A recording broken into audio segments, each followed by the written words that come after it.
Lesson 3.2, Complex Numbers. How do you define and use the imaginary unit I? So our imaginary numbers. You will be using these in equations such as x to the second power plus 1 equals 0, because these have no real solutions. Because they have no real solutions, mathematicians defined imaginary numbers to actually represent these answers. So the imaginary unit that we refer to as I is defined as I is the same thing as the square root of -1. This is very useful for when we're working with the square root of negative numbers, which would be the answer to this problem. Pure imaginary numbers are written in the form bi, where the b is the real number and the I is the imaginary part.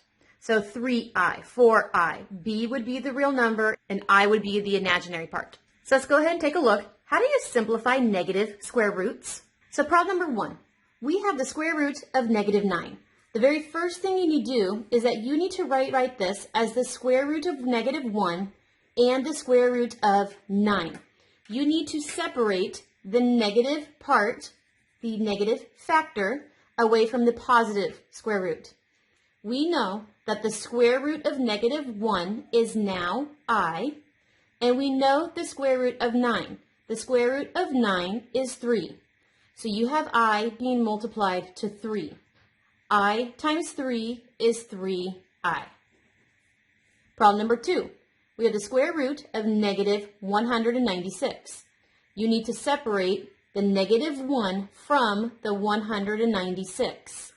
We just learned that the square root of -1 is I, and now we need the square root of 196. Using the prime factorization tree, I know that 196 is 2 times 2 times 7 times 7. This means that if I can make pairs of 2, that I can escape. So here's a pair of 2, and here is a pair of 2. So we have an I. The 2's, and this is multiplied, the 2's escaped, multiplied by, the 7's escaped. There is nothing left inside the square root. So we have I times 2 times 7, which is 14i.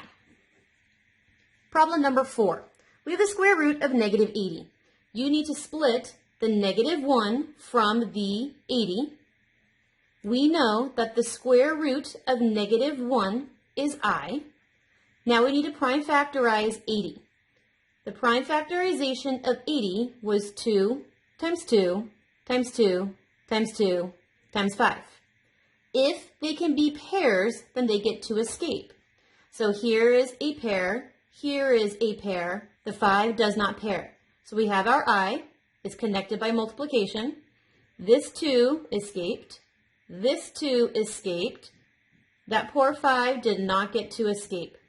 So we have I times 2 times 2. So we have 4i being multiplied by the square root of 5. The I comes before the square root. So when you rewrite it, it doesn't look like it's actually in and under the square root. The i's come before the square roots. Number 5, we need to separate the -1 from the 32. We know that the square root of -1 is I, and we need to prime factorize 32. So prime factorizing 32 is 2 times 2 times 2 times 2 times 2. If they pair up, they get to escape the square root. So here's a pair, and here's a pair. That 2 does not pair. So this I escaped, this 2 escaped, this 2 escaped, that 2 is left inside. So we have I times 2 on the outside, so I have 4i. The square root of 2 did not get to escape. So our answer is 4i times the square root of 2. There are 2 problems left on the page. Please finish those 2 problems for independent practice.